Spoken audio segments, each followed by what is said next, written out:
40 Rules of Love, Part 32. Sulaiman, the Drunk, Konya, October 17, 1244. Before midnight, I donned my last drink and left the tavern. Remember what I said, watch your tongue. Ristos cautioned as he waved goodbye. I nodded, feeling fortunate to have a friend who cared about me. But as soon as I stepped into the dark, empty street, I was seized by a kind of exhaustion, such as I had never felt before. I wished I had taken a bottle of wine with me. I could have used a drink.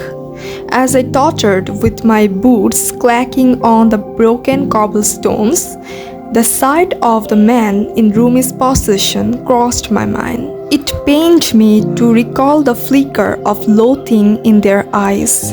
If there was one thing I hated most in the world, it was prudishness. I had been reprimanded by prime and proper people too many times that even the memory of them was enough to send a shiver down my spine. Struggling with these thoughts, I turned a corner and entered a side street. It was darker here because of the massive trees towering above. As if that weren't enough, the moon suddenly hid behind a cloud, shrouding me in thick, dense darkness. Otherwise, I would have noticed the two security guards approaching me. Assalamu alaikum, I chimed, my voice coming out too merrily in the attempt to hide my anxiety. But the guards didn't return my greeting. Instead, they asked me what I was doing on the streets at this late hour. Just walking, I mumbled. We stood face to face, anchored in an awkward silence pierced only by the howling of dogs far away. One of the men took a step toward me and sniffed the air. It stinks around here, he blurted out. Yeah, it reeks of wine, the other guard confirmed. I decided to treat the situation lightly. Don't worry yourself, the stench is only metaphorical, since it is only metaphorical wine that we Muslims are allowed to drink. The smell must also be metaphorical. What the hell is he raving about? The first guard grumbled. Just then the moon came out from behind the cloud, covering us with its soft, pallid light. I could now see the man facing me. He had a square face with a protruding chin, ice blue eyes, and a sharp nose. He could have been handsome were it not for his lazy eye and the permanent scroll in his face. What are you doing on the street at this hour? The man repeated. Where are you coming from and where are you going? I couldn't help it. These are profound questions, son. If I knew the answers, I would have solved the mystery of our purpose in this world. Are you making fun of me, you filth? Guard demanded, frowning, and before I knew what was happening, he took out a whip, cracking it in the air. His gestures were so dramatically exaggerated that I chuckled. The next thing he did was to bring the whip down on my chest. The strike was so sudden that I lost my balance and fell. Perhaps this will teach you some manners, the guard retorted as he passed his whip from one hand to the other. Don't you know drinking is a major sin? Even when I felt the warmth of my own blood, even as my head swirled in a sea of pain, I still couldn't believe I had been lashed in the middle of the street by a man young enough to be my son. Then go ahead and punish me, I retorted. If God's paradise is reserved for people of your kind, I would rather burn in hell anyhow.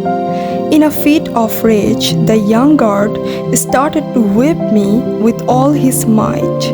I covered my face with my hands, but it didn't help much. A merry old song popped into my mind, forcing its way past my bloodied lips. Determined not to show my misery, I sang louder and louder with every crack of the whip. Kiss me, my beloved, peel my heart down to the core. Your lips are as sweet as cherry wine. Pour me some more. My sarcasm drove the guard into a deeper rage. The louder I sang, the harder he hit. I would never have guessed there could be so much anger piled up inside one man. That's enough, babers, I heard the other guard yell in panic. Stop it, man. As suddenly as it had started, the lashing stopped. I wanted to have the last word, say something powerful and blunt, but the blood in my mouth muffled my voice. My stomach churned, and before I knew it, I vomited. You are a wreck, Weber reprimanded. You have only yourself to blame for what I did to you. They turned their backs on me and strode off into the night. I don't know how long I lay there. It could have been no more than a few minutes or the whole night. Time lost its weight, and so did everything else. The moon hid behind the clouds, leaving me not only without its light but also without a sense of who I was. Soon, I was floating in limbo between life and death, and not caring where I would end up. Then the numbness started to wear off, and every bruise, every welt, every cut on my body ached madly, washing me with wave after wave of pain. My head was wobbly, my limbs sore. In that state, I moaned like a wounded animal. I must have blacked out. When I opened my eyes, my cellar was drenched in urine, and every limb of my body hurt dreadfully. I was praying to God either to numb me or to provide me with drink when I heard footsteps approaching. My heart skipped a beat. It could be a street urchin or a robber, even a murderer. But then I thought, what did I have to fear? I had reached a point where nothing the night could bring was scary anymore. Out of the shadow walked a tall, slender dervish with no hair. He knelt down beside me and helped me sit up. He introduced himself as Shams of the Bridge and asked my name. Sulaiman, the Drank of Konya, at your service, I said as I plucked a loose tooth from my mouth. Nice to meet you. You are bleeding, Shams murmured as he started to wipe the blood off my face, not only on the outside but inside as well. Upon saying that, he took out a silver flask from the pocket of his robe. Apply this ointment to your wounds, he said. A good man in Baghdad gave it to me, but you need it more than I do. However, you should know that the wound inside you is deeper, and that is the one you should worry about. This will remind you that you bear God within you. Thank you, I heard myself stutter, touched by his kindness. That security guard, he whipped me. He said I deserved it. As soon as I uttered those words, I stuck by the childish whining in my voice and my need for comfort and compassion. Shams of the Bridge shook his head. They had no right to do that. Every individual is self-sufficient in his search for the divine. There is a rule regarding this. We were all created in His image, and yet we were each created different and unique. No two people are alike. No two hearts beat to the same rhythm. If God had wanted everyone to be the same, He would have made it so. Therefore, disrespecting differences and imposing your thoughts on others is tantamount to disrespecting God's holy scheme. That sounds good, I said, amazing myself by the ease in my voice. But don't you Sufis ever doubt anything about him? Shams of the Bridge smiled a tired smile. We do, and doubts are good. It means you are alive and searching. He spoke in a lilting tone, exactly as if he were reciting from a book. Besides, one does not become a believer overnight. He thinks he is a believer, then something happens in his life and he becomes an unbeliever. After that, he becomes a believer again, and then an unbeliever again, and so on. Until we reach a certain stage, we constantly waver. This is the only way forward. At each new step, we come closer to the truth. If Ristos heard you talk like this, he would tell you to watch your tongue, I said. He says not every word is fit for every ear. Well, he's got a point.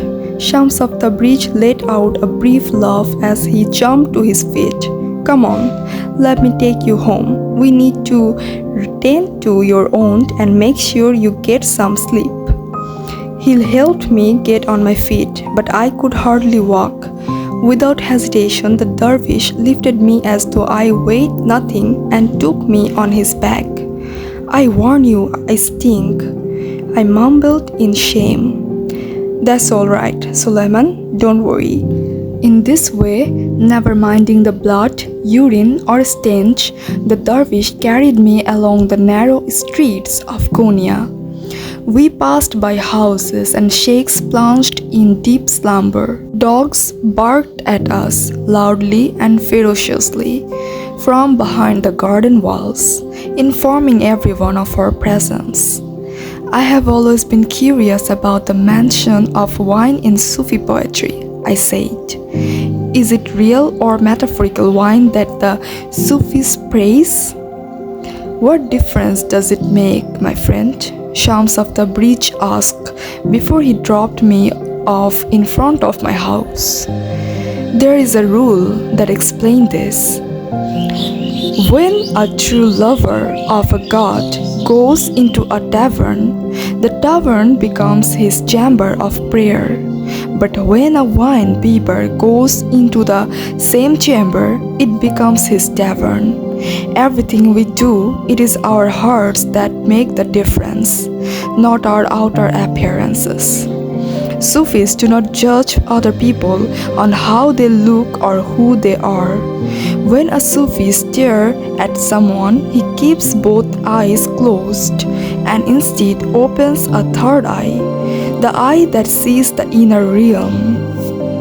Alone in my house after this long and exhausting night, I pondered what had transpired. As miserable as I felt, somewhere deep inside me there was a blissful tranquility.